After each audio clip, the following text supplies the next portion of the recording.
तो उधर केदारनाथ धाम की पैदल दूरी अब कम होने जा रही है। दरअसल आपदा के 10 साल के बाद रामबाड़ा से गरुड़ चट्टी से होकर जाने वाले पुराने मार्ग को दोबारा से अस्तित्व में लाने का काम बहुत तेजी से किया जा रहा है, जिस पर वन एवं पर्यावरण मंत्रालय की मंजूरी भी मिल गई है।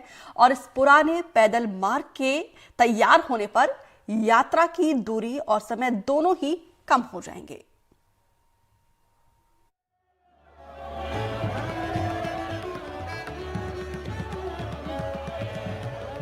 केदारनाथ का पुराना पैदल रास्ता जल्द ही फिर से खुल सकता है। 2013 की आपदा में ये रास्ता ध्वस्त हो गया था। इसे फिर से बनाने के लिए अब मंजूरी मिल गई है। केदारनाथ धाम जाने के लिए जो पैदल रास्ता है उसमें रामबाड़ा से गरुड़ चट्टी वाला जो है पोर्शन वो खराब हो गया था। 2013 में जो आपदा आई थी उस तरफ का रोड खराब हो गया था, तो उसमें एक प्लान किया गया था और उसमें फॉरेस्ट की सहमति मिल गई है।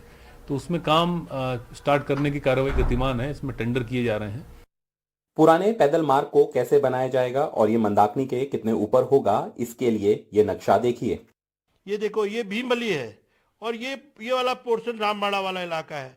तो अब आप देखिए कि रामबाड़ा को हमने बिल्कुल छोड़ दिया और हमने भीमबली से जो है रॉक के ऊपर, हार्ड रॉक के ऊपर 3 बैंड देख के रोड को उठा लिया और ये सॉलिड रॉक के ऊपर जा रहा है और उसके बाद जेंटल स्लोप में जाते जाते जाते जाते आपका ये गरुड़ चट्टी पे पहुंच गया सीधे। इन दिनों केदारनाथ जाने के लिए रामबाड़ा से लिंचौली होते हुए पैदल मार्ग जाता है। इस पैदल मार्ग पर अक्सर बड़े बड़े एवलांच आते हैं जो यात्रा के समय बड़ा खतरा पैदा कर सकते हैं। यही वजह है कि जानकारों ने इस रास्ते के बजाय पुराने रास्ते की सलाह दी थी। केदारनाथ से लेकर और ये जो हनुमान नाला था, हनुमानगढ़ी जिसको बोलते हैं नाला, वहां तक जो है 7 बड़े बड़े एवलांच शूट हैं और उसके अतिरिक्त जब हम नीचे भीमबली के लिए आते हैं तो 5 और बड़े बड़े एवलांच शूट हैं। तो ये जो एवलांच हैं जो समय पे विंटर्स में ऊपर से मलबा लेके आते हैं और नीचे उसको पूरा तबाही करते हैं।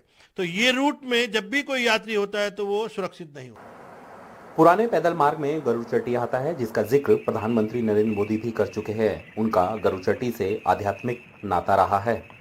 प्रधानमंत्री जी को हमारे सनातन धर्म का जो इतना ज्ञान मिला, प्राप्त हुआ है, वो उसी गरुड़ चट्टी में प्राप्त हुआ है।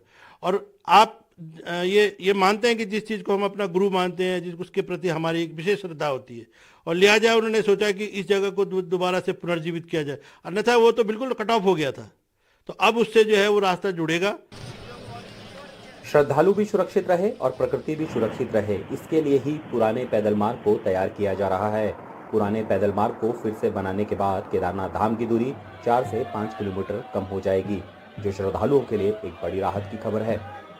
एक तो 5 किलोमीटर लगभग कम होगा ताकि श्रद्धालुओं को जो बड़ी कठिन चढ़ाई चढ़ते हुए भगवान के दर्शन करने पहुंचते थे उससे थोड़ी राहत मिल पाएगी।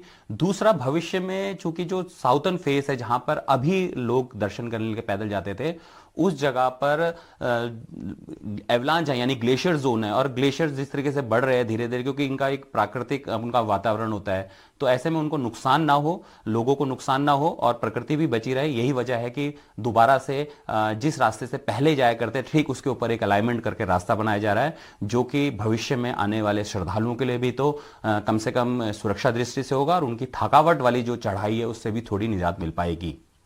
देहरादून से एनडीटीवी इंडिया के लिए किशोर रावत।